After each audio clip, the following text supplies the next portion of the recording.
नमस्कार दोस्तों, स्वागत है आप सभी का आज के इस नए वीडियो लेक्चर में, जिसमें हम हिमाचल प्रदेश के पोस्टल असिस्टेंट के क्वेश्चन पेपर के मैथमेटिक पोर्शन को सॉल्व करेंगे, जिसमें हमारे पास लगभग 19 या 20 क्वेश्चन होंगे और जिन्हें हम वन बाय वन सॉल्व करेंगे।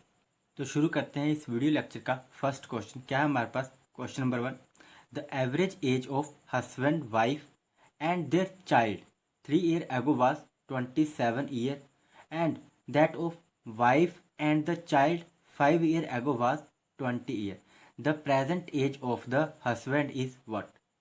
3 वर्ष पहले पति पत्नी और उनके बच्चे की औसत आयु 27 वर्ष थी और 5 वर्ष पहले पत्नी और बच्चे की औसत आयु 20 वर्ष थी। पति की वर्तमान आयु क्या होगी? ठीक है, तो हमने क्या निकालना है? हस्बैंड की प्रेजेंट एज फाइंड करनी है। ठीक है, 3 years ago उन तीनों की एवरेज एज कितनी थी? 27 ईयर। ठीक है, तो 3 years ago उनकी एज कितनी आ जाएगी? 27 multiply 3 is equal to 81 year. ठीक है, उन तीनों की एज आ गई। ठीक है, 3 साल पहले। ठीक है, तो उन तीनों की प्रेजेंट एज निकाल लेते हैं। ठीक है, तो प्रेजेंट एज कितनी आ जाएगी इनकी? प्रेजेंट एज आएगी इनकी 81 प्लस। ठीक है, 3 साल में उनकी आयु भी तो बड़ी होगी उन तीनों की। ठीक है, तो कितनी आएगी? 3 इंटू में 3 is equal to 81 plus 9 is equal to 90 year. ये क्या आ गई? उनकी प्रेजेंट एज। ठीक है, तो अब हमारे पास और क्या दिया हुआ है? 5 वर्ष पहले पत्नी और बच्चे की औसत आयु कितनी है? 20 वर्ष थी। ठीक है, तो 5 years एगो। ठीक है, वाइफ प्लस चाइल्ड की एज कितनी आ जाएगी? वाइफ प्लस चाइल्ड एज कितनी थी? एवरेज एज उनकी कितनी थी? 20 ईयर। तो 20 मल्टीप्लाई, दो बंदे यहाँ पे, एक वाइफ और एक क्या है? चाइल्ड। ठीक है, तो इन दोनों दो यहाँ पे, तो 2 से मल्टीप्लाई कर देंगे। 20 multiply 2 is equal to 40 year. ठीक है, इन दोनों की एवरेज एज बताई हुई है ना, वाइफ और चाइल्ड की कितनी है? 20 ईयर। ठीक है, तो कितनी आ गई उनकी? 40 ईयर। ठीक है, तो प्रेजेंट एज निकाल लेते हैं। प्रेजेंट एज ऑफ किसकी? वाइफ प्लस चाइल्ड की कितनी आ जाएगी? 40 प्लस, अब 5 साल में भी तो उनकी आयु बड़ी होगी, उन दोनों की आयु बड़ी होगी। ठीक है, तो 5 ईयर मल्टीप्लाई 2। ठीक है, दो कौन आ गए यहाँ पे? 2 क्यों मल्टीप्लाई किया? क्योंकि वाइफ और चाइल्ड थे। ठीक है, तो इसलिए हमने यहाँ पे 2 से मल्टीप्लाई कर दिया। ठीक है, तो उनकी प्रेजेंट एज कितनी आ गई? 40 plus 10 is equal to 50 year. ठीक है, ये क्या आ गई? वाइफ और चाइल्ड की प्रेजेंट एज। ठीक है, तो हमने क्या फाइंड करना है? हमने फाइंड करनी है हस्बैंड की प्रेजेंट एज। ठीक है, तो हस्बैंड प्रेजेंट एज कैसे निकलेगी? हस्बैंड की present age total present age minus present age of wife plus child. तो टोटल प्रेजेंट एज कितनी है? 90 ईयर। 90 में से हम कितना माइनस कर देंगे? वाइफ और चाइल्ड की प्रेजेंट एज कितनी है? 50 ईयर। ठीक है, तो जो अब हमारे पास माइनस करना है यहाँ पे। ठीक है, अब जो सब्ट्रैक्ट करके बचेगी वो किसकी एज बचेगी? हस्बैंड की प्रेजेंट एज। ठीक है, तो कितनी आ गई? 40 ईयर। ठीक है, तो हस्बैंड की प्रेजेंट एज कितनी आ गई? 40 ईयर। ठीक है, तो कौन सा ऑप्शन करेक्ट होगा यहाँ पे? क्वेश्चन नंबर 1 का option B is correct. Question number 2, if 6 men and 8 boys can do a piece of work in 10 days, while 26 men and 48 boys can do the same in 2 days. ठीक है, the time taken by 15 men and 20 boys is doing the same type of work will be. ठीक है, यदि 6 आदमी और 8 लड़के किसी काम को 10 दिनों में कर सकते हैं, जबकि 26 आदमी और 48 लड़के उसी काम को 2 दिनों में कर सकते हैं, तो 15 आदमी और 20 लड़के उसी काम को करने में कितना समय लेंगे? ठीक है, तो यहाँ पे हमने क्या फाइंड करना है कि 15 आदमी और 20 लड़के उसी काम को करने में कितना समय लेंगे। ठीक है, तो इससे पहले जो हमारे पास ऊपर 2 चीज़ें दी हुई हैं, ठीक है, कि 6 मैन और 8 बॉय मिलके एक काम को कितने दिन में करते हैं? 10 दिन में। और 26 मैन और 48 बॉयज़ मिलके उसी काम को कितने दिनों में करते हैं? 2 दिन में। ठीक है, तो यहाँ से हम मैन और बॉयज़ की रेशो निकालेंगे। ठीक है, जब हमारे पास मैन और बॉय की रेशो आ जाएगी, ठीक है, तब हम यहाँ से इन 15 आदमी और 20 लड़कों का काम कितने समय में करेंगे वो हम यहाँ से निकाल लेंगे। ठीक है, तो सबसे पहले हम क्या करेंगे, यहाँ पे चेन रूल यूज़ करेंगे। ठीक है, क्या है हमारे पास M1 D1 over W1 is equal to M2 D2 over W2। ठीक है, तो यहाँ पे M1 क्या आ जाएगा हमारे पास 6 मैन प्लस 8 बॉयज। ठीक है, ओवर मल्टीप्लाई में कितना आ जाएगा, कितने दिनों में काम को ख़त्म कर रहे हैं वो 10 दिन में, मल्टीप्लाई में आ गया 10 ओवर वर्क कितना है 1 यूनिट वर्क। ठीक है, इज इक्वल टू M2 में क्या हमारे पास 26 मैन प्लस 48 बॉय। ठीक है, ये कितने दिनों में काम को ख़त्म कर रहे हैं 2 डेज में। ठीक है, तो ओवर में कितना आ गया, सेम वर्क था। ठीक है, तो यहाँ पे भी वर्क कितना आ गया 1 यूनिट। ठीक है, तो 2 से यहाँ पे कट जाएगा, 2 1 2, 2 5 10। ठीक है, तो 5 से अंदर मल्टीप्लाई कर देंगे हम, कितना आएगा 5 6 30 man plus 40 boy is equal to 26 man plus 48 boys. ठीक है, अब मैन को एक तरफ कर लेते हैं और बॉयज़ को एक तरफ कर लेते हैं। ठीक है, तो कितना आएगा 30 man minus 26 man is equal to 48 boys minus 40 boys. ठीक है, तो यहाँ पे कैंसिल आउट करके कितना आ गया, सब्ट्रैक्ट किया तो 30 minus 26 4 man is equal to 8 boy. ठीक है, तो यहाँ से हम मैन और बॉय की रेशियो निकाल लेते हैं। ठीक है, तो M over B is equal to 8 over 4, 4 1 4, 4 2 8, तो कितनी आ गई इज इक्वल टू 2 ओवर 1। ठीक है, तो अब हमें यहाँ पे मैन और बॉयज़ की रेशियो पता चल गई। ठीक है, तो अब हम यहाँ से जो हमारे पास दिया हुआ है, ठीक है, कि 15 आदमी और 20 लड़के उसी काम को कितने दिनों में कर सकते हैं, तो हम ये फाइंड कर सकते हैं। ठीक है, तो यहाँ पे फिर से चेन रूल लगाते हैं। यहाँ पे अब हमें मैन और बॉयज़ की एफिशिएंसी पता चल गई है। ठीक है, तो 6 आदमी, ठीक है, 6 मैन एक काम को कितने दिनों में करेंगे 2 दिनों में। ठीक है, और 8 बॉयज़ कितने दिनों में करेंगे 1 दिन में। ठीक है, तो यहाँ पे बॉयज़ और मैन की एफिशिएंसी पुट करेंगे। ठीक है, और फिर इनका काम निकालेंगे। ठीक है, तो यहाँ पे फिर से चेन रूल अप्लाई करते हैं। ठीक है, और इसमें वैल्यू पुट कर देते हैं। ठीक है, 6 मैन, ठीक है, मैन की एफिशिएंसी कितनी है 2 यूनिट वर्क पर डे, तो 6 मल्टीप्लाई 2 प्लस कितना आ जाएगा 8 मल्टीप्लाई में 1 ब्रैकेट में कितना आ गया मल्टीप्लाई में 10 bracket close multiply 10 over 1 unit work is equal to, पूछा क्या गया हमसे यहाँ पे 15 आदमी और 20 लड़के उस काम को कितने दिनों में ख़त्म करेंगे। तो यहाँ पे हमने क्या करना है डेज फाइंड करने हैं। ठीक है, कि कितने दिनों में ख़त्म करेंगे।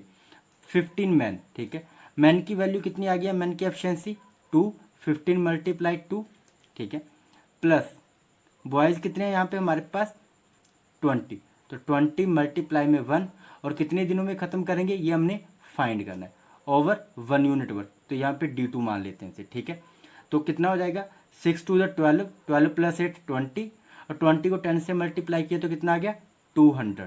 ठीक, 200 इज इक्वल टू 15 टू 30, और 30 प्लस 20 कितने होते हैं 50। ठीक है, तो 50 मल्टीप्लाई D2। ठीक है, तो 50 को यहाँ पे क्रॉस मल्टीप्लाई कर लेते हैं यहाँ से, तो कितना आएगा 200 over 50 is equal to D2। ठीक है, 0 से 0, 5 1 5, 5 4 20, तो यहाँ पे हमारे पास कितने डेज आ गए इज इक्वल टू 4 डेज। ठीक है, तो 15 आदमी और 20 लड़के उस काम को कितने दिनों में ख़त्म करेंगे 4 दिन में ख़त्म करेंगे। ठीक है, तो यहाँ पे कौन सा ऑप्शन करेक्ट होगा, option A is correct. A man can do a piece of work in 5 days, but with the help of his son he can do it in 3 days. In what time can the son do it alone? एक आदमी 5 दिनों में एक काम कर सकता है, लेकिन अपने बेटे की मदद से वह 3 दिनों में कर सकता है। बेटा इसे कितने समय में अकेला कर सकता है। ठीक है, तो यहाँ पे हमारे पास क्या दिया हुआ है, मैन और सन का वर्क दिया हुआ है। ठीक है, कि वो एक काम को कितने दिनों में करते हैं। ठीक है, तो यहाँ पे क्या आ गया हमारे पास मैन प्लस सन, वो दोनों मिलके काम को कितने दिनों में ख़त्म करने हैं 3 days में, और मैन अकेला कितने दिनों में ख़त्म कर रहा है 5 डेज में, ठीक है। तो यहाँ पे हम क्या निकालेंगे, टोटल वर्क निकालेंगे, ठीक है। तो टोटल वर्क निकाल लेते हैं यहाँ पे, टोटल वर्क क्या होगा हमारे पास, एलसीएम ऑफ 3 एंड 5, ठीक है। जो एलसीएम आएगा वो हमारे पास टोटल वर्क होगा, ठीक है। और टोटल वर्क को हम क्या लिखते हैं, कितना आ जाएगा, इज इक्वल टू इन दोनों का एलसीएम 15, ठीक है। तो ये क्या आ गया हमारे पास, 15 यूनिट वर्क, ठीक है। तो टोटल वर्क कितना आ गया, 15 यूनिट, ठीक है। तो यहाँ से हम मैन प्लस, तो यहाँ पे मैन प्लस सन, ठीक है, इनका 3 दिन का कितना काम आ गया, 3 डे वर्क, कितना आ गया, 15 यूनिट, ठीक है। तो इन दोनों का 1 डे वर्क कितना आ जाएगा, 1 day work is equal to 50/3, 3 1 द 3, 3 5 द 15 इज इक्वल टू 5 यूनिट, ठीक है। तो मैन और सन का 1 डे वर्क कितना आ गया, 5 यूनिट पर डे, ठीक है। और आगे तो यहाँ पे हम मैन का वर्क निकाल लेते हैं, ठीक है। अगर मैन अकेला करेगा तो उसे वो कितने दिनों में ख़त्म करेगा, 5 दिनों में, ठीक है। तो यहाँ पे लिख लेते हैं मैन 5 डे वर्क कितना आ गया, man 5 day work is equal to 15 unit, ठीक है। तो यहाँ पे मैन का 1 डे वर्क आ गया, 1 day work is equal to 15/5, 5 1 द 5, 5 3 द 15 इज equal to 3 unit work per day, ठीक है। तो मैन और चाइल्ड, ठीक है, दोनों मिलके कितने यूनिट काम कर रहे हैं एक दिन में, इज इक्वल टू 5 यूनिट, ठीक है। कितना कर रहे हैं, 5 यूनिट पर डे, एक दिन में वो दोनों मिलके 5 यूनिट काम कर रहे हैं, ठीक है। तो हमारे पास मैन की एक दिन में काम करने की क्षमता कितनी है, ठीक है, वो हमने निकाल लिया। तो मैन एक दिन में कितना काम करेगा, 3 यूनिट, ठीक है, 3 यूनिट पर डे, प्लस सन का हमने फाइंड करना है कि सन एक दिन में कितना काम करेगा, is equal to 5 unit per day, ठीक है। तो यहाँ से हमने सन की एफिशिएंसी निकाल ली, ठीक है। सन एक दिन में कितना काम करेगा, फिर 5 - 3, 2 यूनिट पर डे, ठीक है।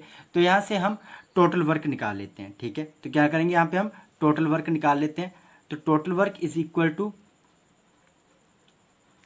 Total work is equal to क्या आएगा हमारे पास, टोटल वर्क कितना हमारे पास, 15 यूनिट, ठीक है। और साथ में अब नीचे क्या करेंगे, एफिशिएंसी ऑफ सन। तो सन 1 यूनिट काम, ठीक है, एक दिन में कितने यूनिट काम कर रहा है, 2 यूनिट, तो ठीक है। तो डिवाइड कर देंगे 2 unit per day, 15 unit over 2 unit per day, ठीक है। तो ये भी 15 यूनिट पर डे ही आएगा, ठीक है। टोटल वर्क क्या है हमारे पास, 15 यूनिट पर डे, और 2 यूनिट पर डे ये क्या आ गई, उसकी एफिशिएंसी, ठीक है। तो जब हमने इसको कैंसिल आउट किया तो हमारे पास कितना आ गया, 7.5, ठीक है। यूनिट डे और यूनिट डे कैंसिल आउट हो गए तो हमारे पास क्या बचा, डेज, ठीक है। तो वो 1 यूनिट काम को कितने दिनों में ख़त्म करेगा, 7.5 डेज, ठीक है। तो मीन्स 7.5 दिनों में उस काम को वो ख़त्म करेगा, 7.5 डे, ठीक है। तो यहाँ पे कौन सा ऑप्शन करेक्ट होगा, option C is correct. Question number 4, A and B walk around a circular track. They start at 8 a.m. from the same point in the opposite direction. A and B walk at a speed of 2 rounds per hour and 3 rounds per hour respectively. How many times shall they cross each other before 9:30 a.m.? A और B एक गोलाकार track के चारों ओर चलते हैं। वे एक ही बिंदु से विपरीत दिशाओं में सुबह 8 बजे से शुरू होते हैं, ठीक है। और ए और बी क्रमशः 2 राउंड प्रति घंटे और 3 राउंड प्रति घंटे की गति से चलते हैं। सुबह 9:30 बजे से पहले वे कितनी बार एक दूसरे को पार करेंगे, ठीक है। तो यहाँ पे हमारे पास क्या क्या दिया हो वो लिख लेते हैं हम। गिवन क्या दिया हो हमारे पास, स्पीड ऑफ ए, क्या दिया हुआ है, स्पीड ऑफ ए, कितनी है speed of A? 2 round per hour, 2 round per hour, ठीक है। और स्पीड ऑफ बी कितनी है? Speed of B is equal to 3 round per hour, ठीक है। अब इन दोनों की रिलेटिव स्पीड निकाल लेते हैं, ठीक है। 1 आवर की relative speed, relative speed in 1 hour क्या आ जाएगी हमारे पास, ठीक है, in 1 hour by A and B, ठीक है। इन दोनों की रिलेटिव स्पीड निकालेंगे हम ए कार की, क्या आ जाएगी? Is equal to 2 + 3 round per hour, round per hour, ठीक है। तो कितनी आ गई? Is equal to 5 round per hour, 5 round per hour. ये क्या आ गई? इन दोनों की रिलेटिव स्पीड, ठीक है। अब निकाल लेते हैं डिस्टेंस कवर इन 30 मिनट, ठीक है। तो 30 मिनट में वो कितना डिस्टेंस कवर करेंगे? Distance cover in 30 minute is equal to 5 round, वो पर आवर लगा रहे हैं, ठीक है। तो 5 × 30/60, ठीक है। तो हमारे पास क्या आ जाएगा? 5 से 0 कट गई, 3 × 1 = 3, 3 × 2 = 6, ठीक है। तो कितना आ गया हमारे पास? 2.5 राउंड, ठीक है। तो वो 30 मिनट में कितने राउंड लगाएंगे? 2.5 राउंड कंप्लीट करेंगे, ठीक है। तो 9:30 तक, ठीक है, 9:30 तक वो कितने राउंड लगाएंगे या फिर वो कितनी बार एक दूसरे से मिलेंगे, ठीक है। सो दे कवर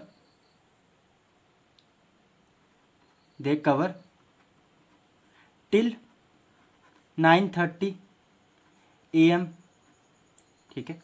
तो वो 1 घंटे में कितने राउंड लगा रहे हैं? 5 राउंड, ठीक है। तो लिख लेते हैं 5+, ठीक है। तो आधे घंटे में वो कितने राउंड लगा रहे हैं? 2.5 राउंड, 2.5 राउंड, ठीक है। तो टोटल कितना आ गया हमारे पास? 7.5 राउंड, 7.5 राउंड, ठीक है।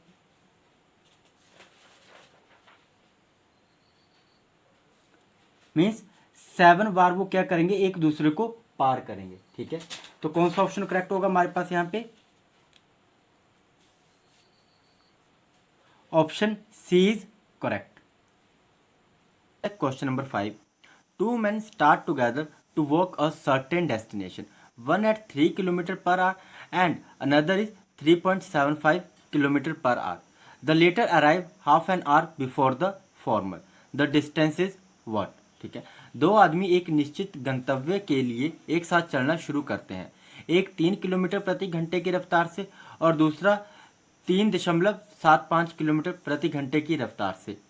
उत्तरार्ध पूर्व से आधे घंटे पहले आता है, तो दूरी क्या होगी, ठीक है। तो हमारे पास हमने यहाँ पे क्या फाइंड करना है? डिस्टेंस फाइंड करना है, ठीक है। तो let distance v is equal to x kilometre, ठीक है। तो यहाँ पे हमारे पास 2 मैन है, ठीक है। हमें टाइम बताया हुआ है, ठीक है, कि टाइम हमने निकालना है, ठीक है। और हमें टाइम निकालने का क्या फॉर्मूला होता है? डिस्टेंस ओवर स्पीड, ठीक है। तो फर्स्ट पर्सन के लिए, ठीक है, ये आ गया हमारे पास m1 के लिए, ठीक है। और यहीं साइड में हम m2 के लिए भी निकाल लेते हैं, ठीक है। उसके लिए भी हमने क्या निकालना है? टाइम निकालना है, ठीक है। तो टाइम इज इक्वल टू क्या आ जाएगा? डिस्टेंस ओवर स्पीड, ठीक है। तो m1 के लिए डिस्टेंस कितना है? x किलोमीटर, दोनों के लिए ही डिस्टेंस सेम है, ठीक है। और स्पीड कितनी है? 3 किलोमीटर, ठीक है, 3 किलोमीटर पर आवर, ठीक है। और दूसरे के लिए कितनी है डिस्टेंस? दूसरे के लिए भी सेम है, कितना? x किलोमीटर, ठीक है, x किलोमीटर, ठीक है। और स्पीड कितनी है उसके लिए? 3.75 किलोमीटर पर आवर, ठीक है। तो किलोमीटर से किलोमीटर कैंसिल हो जाएगा, यहाँ भी किलोमीटर से किलोमीटर कैंसिल हो जाएगा, ठीक है। तो हमारे पास टाइम कितना आ जाएगा यहाँ पे? Time is equal to x/3, ठीक है, r। और दूसरे के लिए कितना आ जाएगा? m1 के लिए ये आ गया, और m2 के लिए कितना आ जाएगा? t is equal to x/3.75 r, ठीक है। ये आ गया उनके लिए टाइम, ठीक है। तो अब उन दोनों के टाइम का डिफरेंस निकाल लेते हैं हम, ठीक है। कितना आ रहा है, x/3 माइनस x/3.75, ठीक है, इज इक्वल टू 1/2r, ठीक है। तो हाफ एन आवर क्या हो रहा है, पहले पहुंच रहे हैं वो, ठीक है। तो इन दोनों के टाइम का डिफरेंस कितना आ गया, हाफ एन आवर, ठीक है। तो हम क्या करेंगे, यहाँ पे x को कॉमन निकाल लेते हैं, ठीक है। x को कॉमन निकाला तो अब हमारे पास क्या बचा, 1/3 माइनस 1/3.75 इज इक्वल टू 1/2। इसे अब हम फर्दर सॉल्व करते हैं आगे। ये जो डेसिमल ऐसे हम रिमूव करेंगे, जब डेसिमल को रिमूव करेंगे तो नीचे कितना आ जाएगा, 100, और 100 ऊपर जाके मल्टीप्लाई हो जाएगा, ठीक है। तो इसे लिखते हैं आगे अब, x इंटू में 1/3 माइनस 100/375 इज इक्वल टू 1/2, ठीक है। तो अब हम इसका एलसीएम लेते हैं, ठीक है। एलसीएम कितना आ जाएगा, x इंटू में एलसीएम कितना आ गया, 375। जब हम 3 और 375 का एलसीएम लेंगे तो एलसीएम कितना आ जाएगा, 375।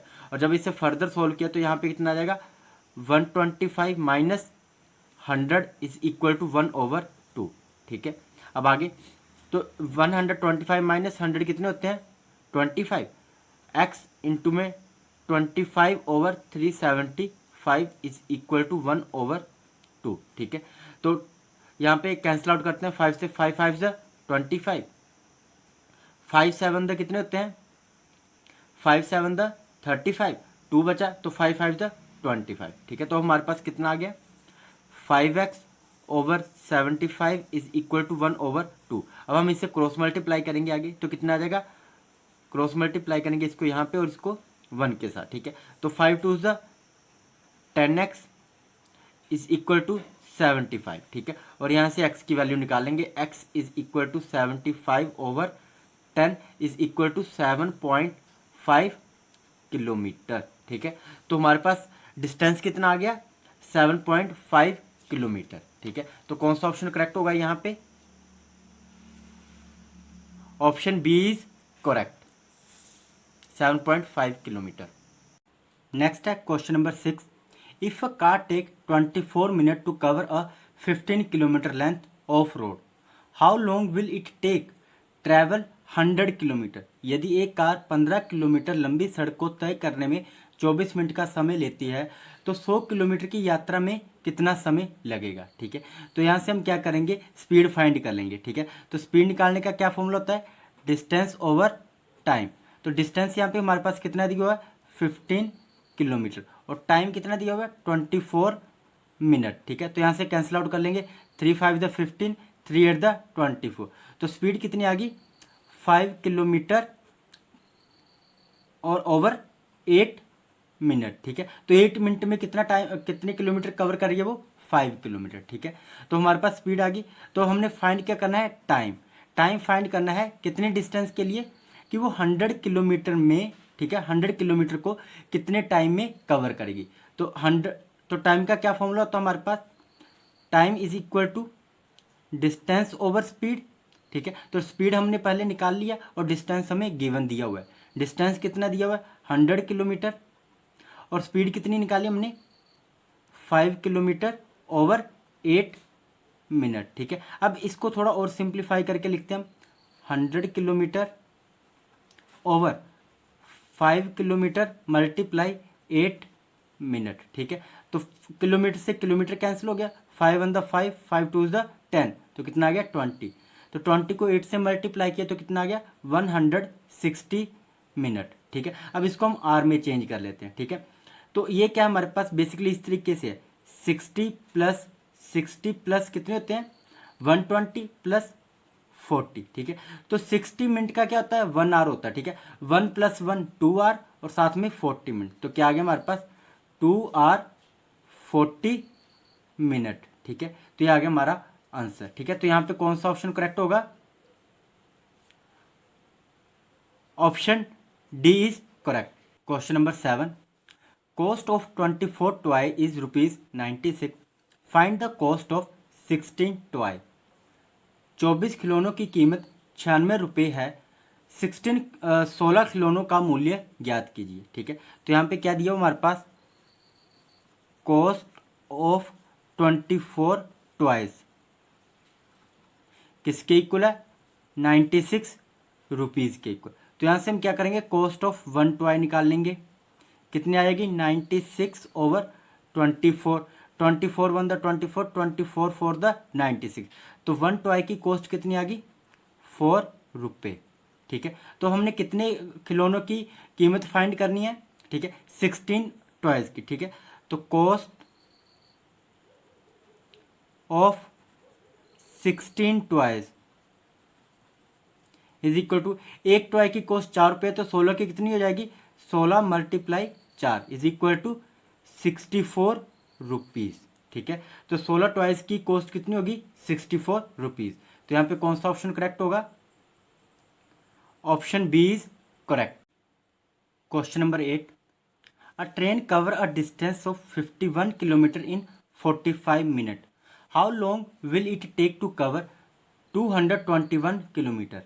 एक ट्रेन 45 मिनट में 51 किलोमीटर की दूरी तय करती है, 221 किलोमीटर की दूरी तय करने में उसे कितना समय लगेगा। ठीक है, तो यहाँ पे हमारे पास क्या दिया हुआ है, हमारे पास यहाँ पे स्पीड निकालनी है हमने। ठीक है, स्पीड निकालने का क्या फॉर्मूला होता है, speed is equal to distance over time. तो यहाँ पे डिस्टेंस कितना दिया हमें, 51 किलोमीटर। ठीक है, और 51 किलोमीटर कितने टाइम में कवर हो रहा है, 45 मिनट में। ठीक है, 45 मिनट।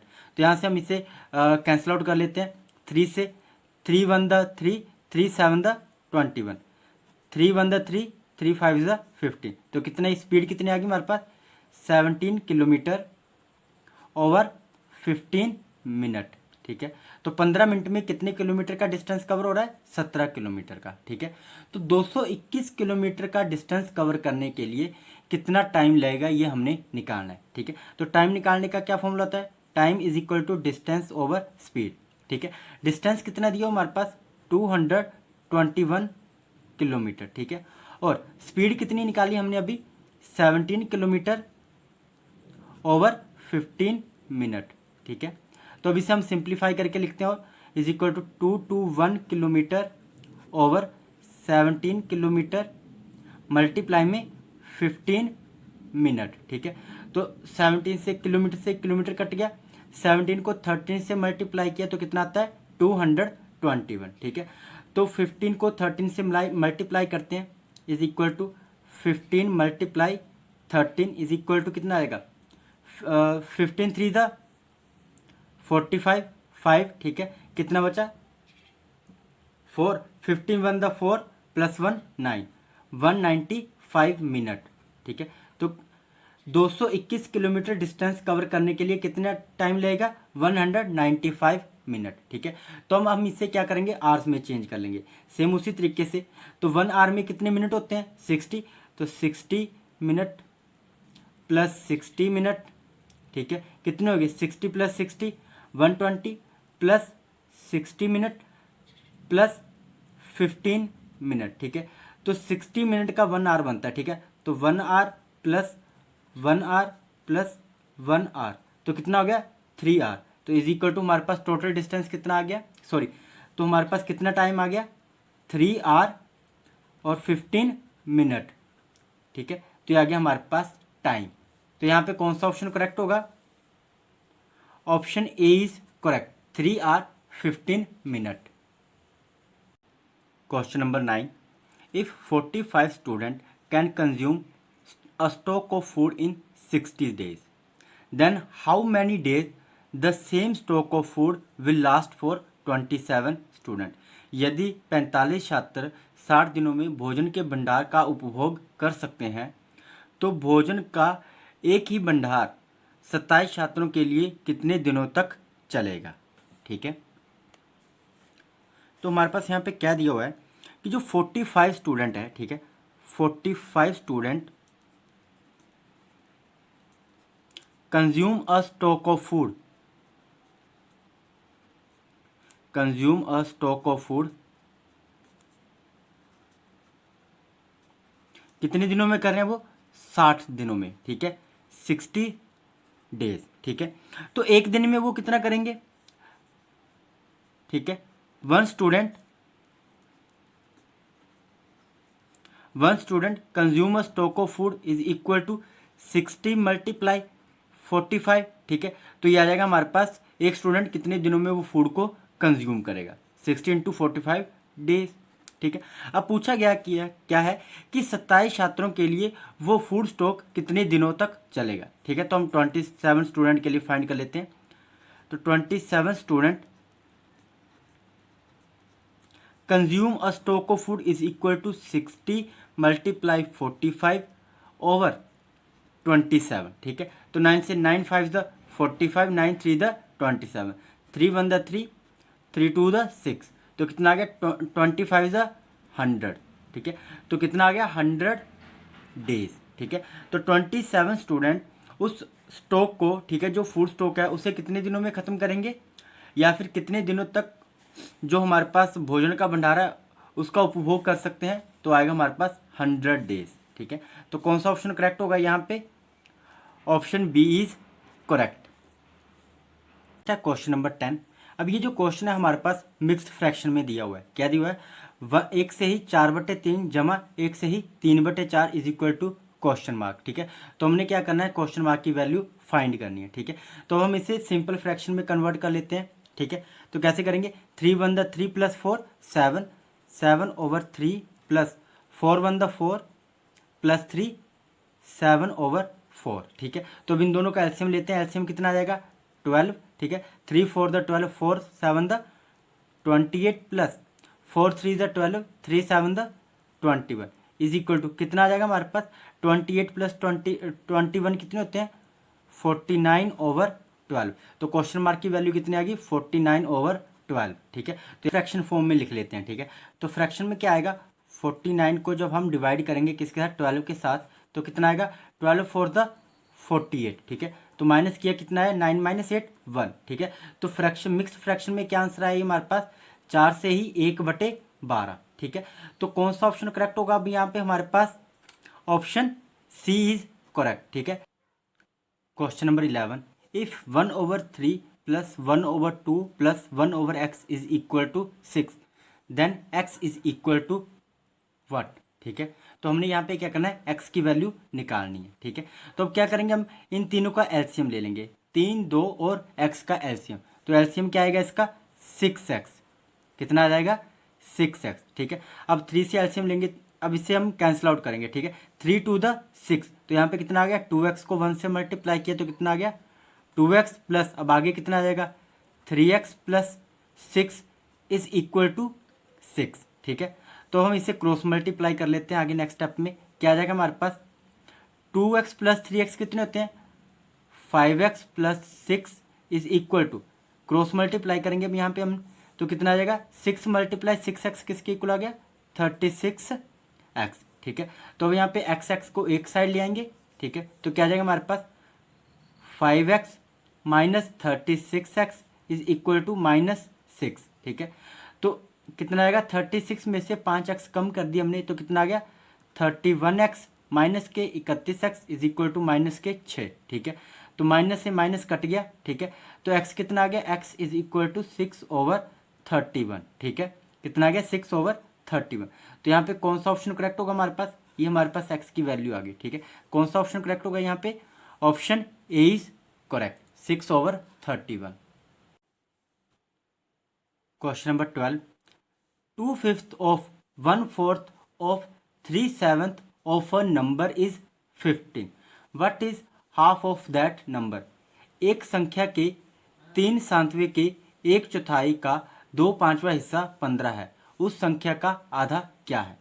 तो यहाँ पे क्या बोला हमारे पास, ऑफ का मतलब क्या होता है मल्टीप्लाई करना, तो क्या बोला 2/5 ऑफ मल्टीप्लाई कितना है 1/4 मल्टीप्लाई 1/4 ऑफ का मतलब मल्टीप्लाई फिर 3/7 ऑफ अ नंबर, ठीक है। अब नंबर है कोई, वो नंबर को हम क्या मान लेते हैं x, ठीक है, मल्टीप्लाई x, तो वो किसके इक्वल आ रहा है 15 के इक्वल, ठीक है। तो यहाँ से हम x की वैल्यू निकाल लेते हैं, ठीक है। तो 2 से 2 1 द 2, 2 2 द 4, तो कितना आ गया हमारे पास 3/5 2 द 10 मल्टीप्लाई 7, 10 7 द 17 multiply x is equal to 15, ठीक है। तो यहाँ से हम x की वैल्यू निकाल लेते हैं, कितनी आ जाएगी x is equal to 15 multiply 70/3, ठीक है। 3 1 द 3, 3 5 द 50, तो x इज इक्वल टू कितना आ गया 350, ठीक है। तो x की वैल्यू कितनी आ गई 350। अब क्या बोला हमारे पास, उस संख्या का आधा क्या है, ठीक है। अब जब हमने वो संख्या फाइंड कर ली तो बोला वो जो संख्या है उसका आधा क्या होगा, ठीक है। तो अब इस x का हाफ कर लेते हैं, ठीक है। तो x/2 हमने फाइंड करना है, ठीक है। x/2 is equal to, x की वैल्यू कितनी आई 350/2, ठीक है। तो x का हाफ करना है तो 2 से डिवाइड कर देंगे, 2 1 द 2, 2 1 द 2, 2 7 द 40, 2 5 द 10, तो x की वैल्यू कितनी आ गई हमारे पास, हाफ कितनी आ गई अब 175, ठीक है। तो कौन सा ऑप्शन करेक्ट होगा यहाँ पे, option D is correct. Question number 13, if A salary is 20% less than B salary, by how much percent is B salary more than A salary. यदि ए का वेतन बी के वेतन से 20% कम है तो बी का वेतन ए के वेतन से कितने प्रतिशत अधिक है। तो हम यहाँ पे बी की सैलरी को मान लेते हैं 100 रुपीज़, ठीक है। और क्या बोला गया है कि जो ए की सैलरी है वो बी की सैलरी से कितने प्रतिशत कम है, 20% कम, ठीक है।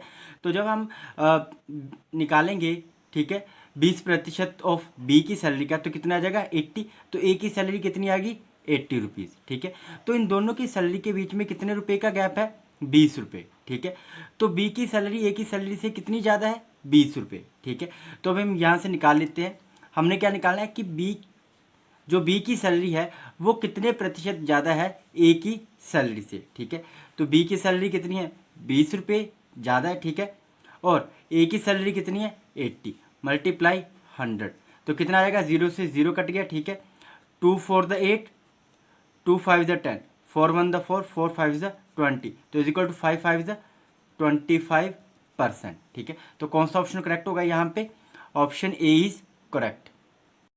नेक्स्ट है question number 14, in an examination 35% candidate failed in one subject and 42% failed in another subject, while 15% failed in both the subject. If 2500 candidate appeared in at the examination, how many student failed in either subject but not in both, ठीक है। तो यहाँ पे हमारे पास क्या बोला हुआ है, टोटल कैंडिडेट दिए हुए हैं कि कितने कैंडिडेट ने एग्जाम दिया, ठीक। टोटल कैंडिडेट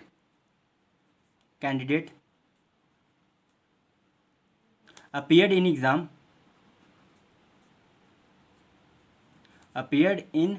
एग्ज़ाम कितने हैं 2500, ठीक है। 2500 स्टूडेंट, ठीक है। अब यहाँ पे हमारे पास क्या बोला है कि 35% कैंडिडेट जो हैं वो एक सब्जेक्ट में फेल हुए और 42% दूसरे सब्जेक्ट में, ठीक है।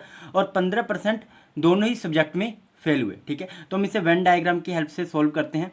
अब ये आ गया हमारे पास ए, ठीक है, और ये आ गया बी, ठीक है। अब ए में कितने फेल हुए 35% स्टूडेंट फेल हुए, ठीक है। और बी में कितने फेल हुए 42% स्टूडेंट फेल हुए।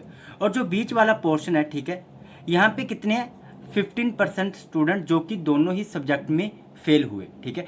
तो यहाँ से हम ए सब्जेक्ट में कितने फेल हुए वो निकाल लेते हैं, कितना आएगा 35/100 मल्टीप्लाई टोटल स्टूडेंट कितने हैं 2500, 20 से 20 कट गई, ठीक है। तो हमारे पास कितने आएंगे यहाँ पे 25 को 35 से मल्टीप्लाई किए तो आया हमारे पास 875, ठीक है। तो ए सब्जेक्ट में कितने स्टूडेंट फेल हुए 875, और इस तरीके से बी सब्जेक्ट में निकाल लेते हैं 42/100 मल्टीप्लाई 2500, ठीक है। यहाँ से 20 से 20 गई। अब 25 को 42 से मल्टीप्लाई करेंगे तो कितना आएगा हमारे पास यहाँ पे ये आ गया हमारे पास 1050, ठीक है। अब 15% बच्चे जो हैं, ठीक है, दोनों सब्जेक्ट में फेल हो गए, तो 15/100 मल्टीप्लाई 2500, ठीक है। 20 से 20 कट गई तो ये कितना आ गया 25 को 15 से मल्टीप्लाई किया तो कितना आ गया 375 स्टूडेंट, ठीक है। तो हमने ये बताना है, ठीक है, क्या बताना है यहाँ पे, how many student failed in either subject but not in both, ठीक है। तो ये बताना है कि एक सब्जेक्ट में कितने बच्चे फेल हुए, ठीक है, सिर्फ उनकी बात करनी है, ना कि उनकी बात करनी है कि जो दोनों सब्जेक्ट में फेल हुए हैं, ठीक है। तो यहाँ पे हम निकाल लेते हैं, ठीक है। तो क्या आ जाएगा हमारे पास 35 कितने आ गए 875, ठीक है। अब 875 में से हम उन बच्चों को भी माइनस कर देंगे जो कि दूसरे सब्जेक्ट में भी फेल हैं। तो 875 माइनस कितने करेंगे 375, 375 तो कितना आ जाएगा हमारे पास इज इक्वल टू 500, ठीक है। 500 स्टूडेंट या फिर 500 कैंडिडेट, ठीक है। तो अब ए में कितने बच्चे, जो 500 बच्चे बच गए जो कि सिर्फ एक ही सब्जेक्ट में फेल हुए हैं, ठीक है। वैसे हम बी का भी निकाल लेते हैं। तो 1050 में से हमने 375 माइनस कर देना है, तो कितना कितना बचेगा यहाँ पे, कितना आ जाएगा हमारे पास 675, 675 कैंडिडेट, ठीक है। तो अब यहाँ पे हम बता सकते हैं कि टोटल स्टूडेंट कितने फेल हुए हैं एक सब्जेक्ट में और दो सब्जेक्ट में, ठीक है। तो दोनों को ऐड कर देंगे, यहाँ पे कितना आ जाएगा टोटल फेल्स, टोटल स्टूडेंट या फिर total candidate fail in subject A and subject B is equal to क्या आ जाएगा हमारे पास, कितने हुए फर्स्ट में 500 और दूसरे सब्जेक्ट में कितने हुए प्लस 675। अब दोनों को ऐड कर दिया, कितना आ गया 5 7 और 6 + 5 11, ठीक है। 1175 कैंडिडेट, ठीक है। तो हमारे पास कौन सा ऑप्शन करेक्ट होगा यहाँ पे, option B is correct. Total candidate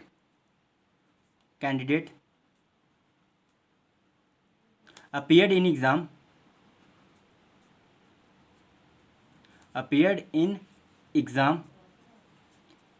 कितने हैं 2500, ठीक है।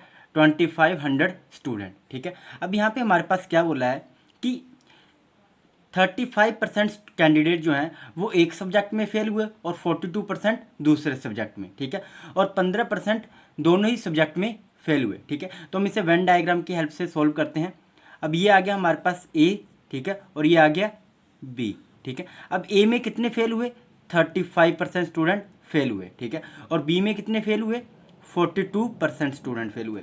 और जो बीच वाला पोर्शन है, ठीक है, यहाँ पे कितने हैं 15% स्टूडेंट जो कि दोनों ही सब्जेक्ट में फेल हुए, ठीक है। तो यहाँ से हम ए सब्जेक्ट में कितने फेल हुए वो निकाल लेते हैं, कितना आएगा 35/100 मल्टीप्लाई टोटल स्टूडेंट कितने हैं 2500, 20 से 20 कट गई, ठीक है। तो हमारे पास कितने आएंगे यहाँ पे 25 को 35 से मल्टीप्लाई किए तो आया हमारे पास 875, ठीक है। तो ए सब्जेक्ट में कितने स्टूडेंट फेल हुए 875, और इस तरीके से बी सब्जेक्ट में निकाल लेते हैं 42/100 मल्टीप्लाई 2500, ठीक है। यहाँ से 20 से 20 गई। अब 25 को 42 से मल्टीप्लाई करेंगे तो कितना आएगा हमारे पास यहाँ पे ये आ गया हमारे पास 1050, ठीक है। अब 15% बच्चे जो हैं, ठीक है, दोनों सब्जेक्ट में फेल हो गए। तो 15/100 मल्टीप्लाई 2500, ठीक है। 20 से 20 कट गई तो ये कितना आ गया 25 को 15 से मल्टीप्लाई किया तो कितना आ गया 375 स्टूडेंट, ठीक है। तो हमने ये बताना है, ठीक है, क्या बताना है यहाँ पे, how many student failed in either subject but not in both, ठीक है। तो ये बताना है कि एक सब्जेक्ट में कितने बच्चे फेल हुए, ठीक है। सिर्फ उनकी बात करनी है, ना कि उनकी बात करनी है कि जो दोनों सब्जेक्ट में फेल हुए हैं, ठीक है। तो यहाँ पे हम निकाल लेते हैं, ठीक है। तो क्या आ जाएगा हमारे पास 35 कितने आ गए 875, ठीक है। अब 875 में से हम उन बच्चों को भी माइनस कर देंगे जो कि दूसरे सब्जेक्ट में भी फेल हैं। तो 875 माइनस कितने करेंगे 375, तो कितना आ जाएगा हमारे पास इज इक्वल टू 500, ठीक है। 500 स्टूडेंट या फिर 500 कैंडिडेट, ठीक है। तो अब ए में कितने बच्चे, जो 500 बच्चे बच गए जो कि सिर्फ एक ही सब्जेक्ट में फेल हुए हैं, ठीक है। वैसे हम बी का भी निकाल लेते हैं। तो 1050 में से हमने 375 माइनस कर देना है तो कितना कितना बचेगा यहाँ पे, कितना आ जाएगा हमारे पास 675 कैंडिडेट, ठीक है। तो अब यहाँ पे हम बता सकते हैं कि टोटल स्टूडेंट कितने फेल हुए हैं एक सब्जेक्ट में और दो सब्जेक्ट में, ठीक है। तो दोनों को ऐड कर देंगे, यहाँ पे कितना आ जाएगा टोटल फेल्स, टोटल स्टूडेंट या फिर total candidate fail in subject A and subject B is equal to क्या आ जाएगा हमारे पास, कितने हुए फर्स्ट में 500 और दूसरे सब्जेक्ट में कितने हुए प्लस 675। अब दोनों को ऐड कर दिया, कितना आ गया 5 7 और 6 + 5 11, ठीक है 1175 कैंडिडेट, ठीक है। तो हमारे पास कौन सा ऑप्शन करेक्ट होगा यहाँ पे, option B is correct. Next है question number 15। A person earn 50% on an investment but loss 10% on another investment. If the ratio of the two investment is 3:5, what is the gain और loss on the two investment taken together. एक व्यक्ति निवेश पर 15% कमाता है लेकिन दूसरे निवेश पर 10% खो देता है। यदि दोनों निवेशों का अनुपात 3:5 है तो दोनों निवेशों को मिलाकर लाभ या हानि क्या है। तो यहाँ पे हमारे पास क्या दिया हुआ है, रेशियो में बताई हुई है दोनों के इन्वेस्टमेंट, ठीक है ए और बी, ठीक है। उसने ए पे इन्वेस्ट किए हैं कितने 3 और ए रेशियो बी कितनी आ गई यहाँ पे 3:5, ठीक है। अब ए की इन्वेस्टमेंट कितनी आ गई यहाँ पे 3x और बी की इन्वेस्टमेंट कितनी आ गई यहाँ पे 5x, ठीक है। और दोनों की उसने दो जगह पे इन्वेस्ट किया ना, ए पे इन्वेस्ट किया 3x और बी पे कितने किए 5x, ठीक है। तो टोटल इन्वेस्टमेंट कितनी आ गई पर्सन की, टोटल इन्वेस्टमेंट या फिर टोटल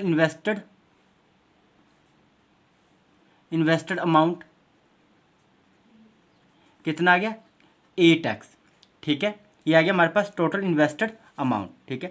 अब हम निकाल लेते हैं कि टोटल अमाउंट, ठीक है। टोटल अमाउंट क्या है हमारे पास, जब हमारे पास 15% का प्रॉफिट हुआ और 10% का लॉस हुआ।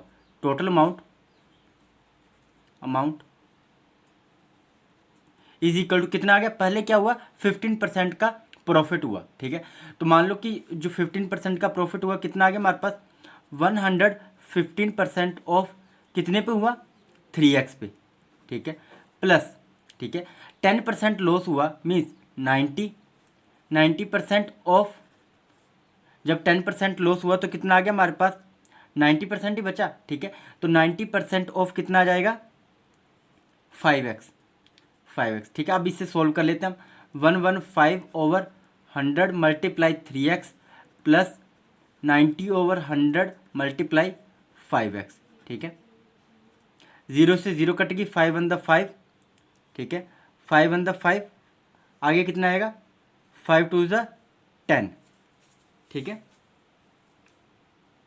1 0 से 1 0 कट गई, ठीक है। तो 5 1 5 5 2 10, तो कितना आ गया हमारे पास इज इक्वल टू 1 1, यहाँ भी कैंसिल आउट कर लेते हैं इसे, कितना आ जाएगा 5 से कटेगा 5 20 100, 5 2 10, 5 3 15, ठीक है। तो कितना आ गया हमारे पास 23 को 3 से मल्टीप्लाई किया तो कितना आ गया 23 मल्टीप्लाई 3, 3 3 9, 3 2 6, तो कितना आ गया 69x/20 प्लस, ठीक है 69x/20। अब यहाँ पे कितना आएगा हमारे पास 5 से तो कट गया, तो कितना आ गया 9/2x, ठीक है। अब यहाँ पे हम क्या करेंगे एलसीएम ले लेंगे इन दोनों का, ठीक है। एलसीएम कितना आएगा 20 और 2 का एलसीएम कितना आएगा 2 से 2 10 20, 2 1 2, ठीक है।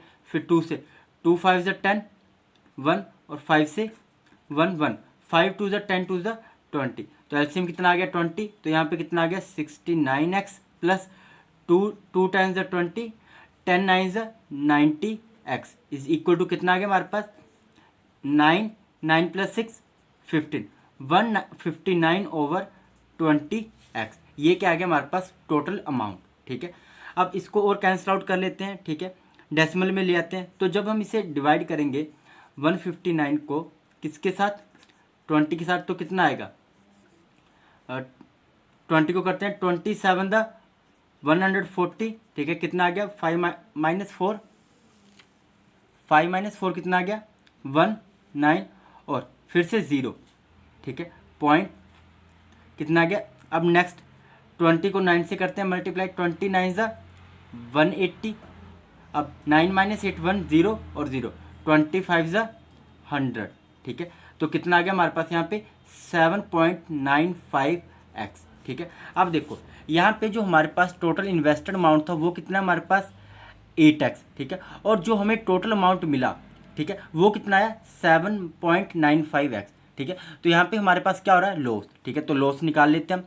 तो लॉस निकालने का क्या फॉर्मूला होता है, loss is equal to cost price minus selling price, ठीक है। तो कॉस्ट प्राइस कितना है 8x माइनस सेलिंग प्राइस कितना है 7.95x, ठीक है। तो लॉस कितना आ गया 0.05x, ठीक है। तो अब हम लॉस परसेंट निकाल लेते हैं।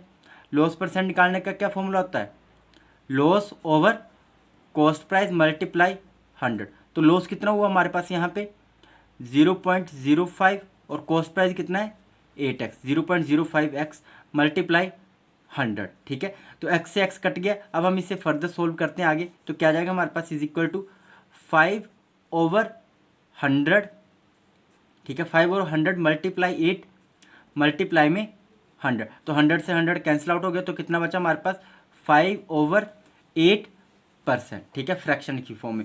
और जब हम इसे डेसिमल में चेंज करेंगे तो हमारे पास कितना आंसर आएगा, जब हमने डेसिमल में चेंज किया तो हमारे पास आंसर आएगा 0.625%, ठीक है। तो देखते हैं यहाँ पे कौन सा ऑप्शन करेक्ट होगा यहाँ पे, ठीक है। तो यहाँ पे तो जो हमारे पास आंसर आया यहाँ पे 5/8% या फिर 0.625, तो यहाँ पे कोई भी ऑप्शन नहीं है, ठीक है। तो यहाँ पे कौन सा ऑप्शन करेक्ट होगा, D, none of these.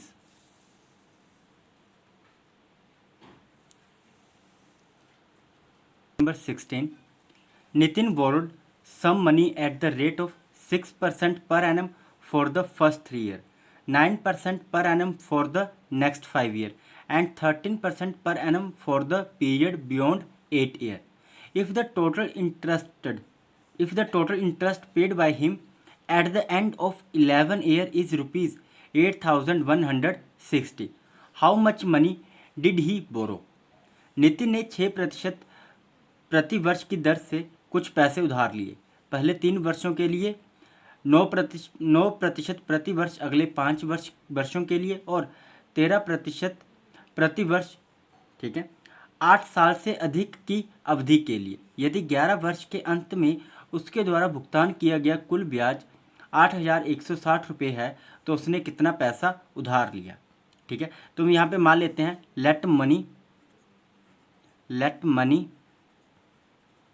borrowed by Nitin कितनी है, उसे हम मान लेते हैं p रुपीज़, ठीक है। उसने क्या किया p रुपये उसने मनी ली, ठीक है। तो हम यहाँ पे क्या निकाल लेते हैं, टोटल सिंपल इंटरेस्ट निकाल लेते हैं, ठीक है, टोटल सिंपल इंटरेस्ट निकाल लेते हैं। तो फर्स्ट 6 ईयर के लिए अमाउंट क्या आ गया हमारे पास, प्रिंसिपल कितना आ गया हमारे पास p, ठीक है।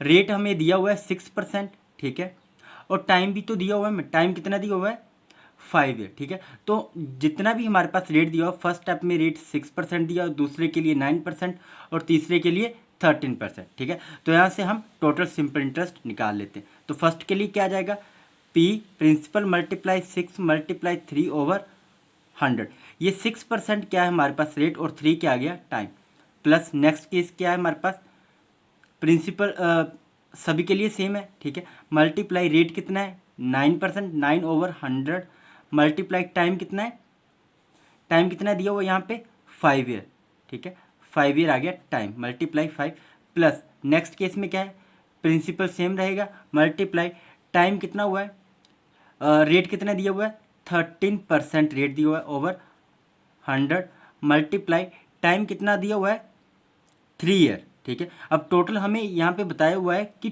टोटल 11 ईयर के एंड में दे रहा है, ठीक है। तो यहाँ पे कितना हो गया 5 और 3 8 ईयर हो गया, अब बचा कितना 3 ईयर बचा, तो मल्टीप्लाई 3 इज इक्वल टू, तो कितने 11 ईयर के बाद वो कितना इंटरेस्ट पे कर रहा है, ठीक है, या फिर क्या दिया हुआ हमारे पास 11 के बाद उसने कितने रुपये दिए, 8160 रुपीज़ उसने दिए। ठीक है, तो हम इसे यहाँ पे सोल्व कर लेते हैं आगे। ठीक है, तो क्या आ जाएगा हमारे पास यहाँ पे 6 3 द 18p over 100 plus 45p over 100 plus 39p over 100 is equal to 8160 rupees. ठीक है, तो यहाँ से एलसीएम लिया, एलसीएम कितना आ गया हमारे पास 100 और ऊपर कितना आ गया हमारे पास 18p plus 45p plus 39p is equal to 8160। ठीक है, अब इसे आगे सिंप्लीफाई करते हैं। इज इक्वल इम्प्लाइज दैट, अब इन तीनों को ऐड किया तो कितना है हमारे पास 18p plus 45p plus 39p को ऐड करेंगे तो हमारे पास आएगा 102p। ठीक है, और अब नेक्स्ट स्टेप में हम ये भी कर देंगे कि क्रॉस मल्टीप्लाई वाला स्टेप भी इसी स्टेप में कर देंगे। ठीक है, तो 102p is equal to 8160 multiply 100। ठीक है, तो अब कितना आ गया हमारे पास 102p इज इक्वल टू 816000। ठीक है, अब यहाँ से हम p की वैल्यू निकाल लेते हैं। p इज इक्वल टू कितना आ जाएगा हमारे पास 816000। ठीक है, ओवर 102 को 8 से मल्टीप्लाई करेंगे तो कितना आएगा 102 मल्टीप्लाई 102 8 द 816। ठीक है, तो मल्टीप्लाई 8 तो कितना आ गया हमारे पास 8000। ठीक है, तो हमारे पास प्रिंसिपल कितना आ गया, principal is equal to 8000 rupees. ठीक है, तो नितिन ने टोटल कितनी मनी बोरो की थी उससे 8000 रुपीज़। ठीक है, तो कौन सा ऑप्शन करेक्ट होगा यहाँ पे, option A is correct. 17 the rate of simple interest in two bank A and B are in the ratio of 5:4. A person wants to deposit his total saving in two banks in such a way that he receives equally half yearly interest from both. He should deposit the saving in bank A and B in the ratio of what? दो बैंकों A और B में साधारण ब्याज की दरें 5:4 के अनुपात में है।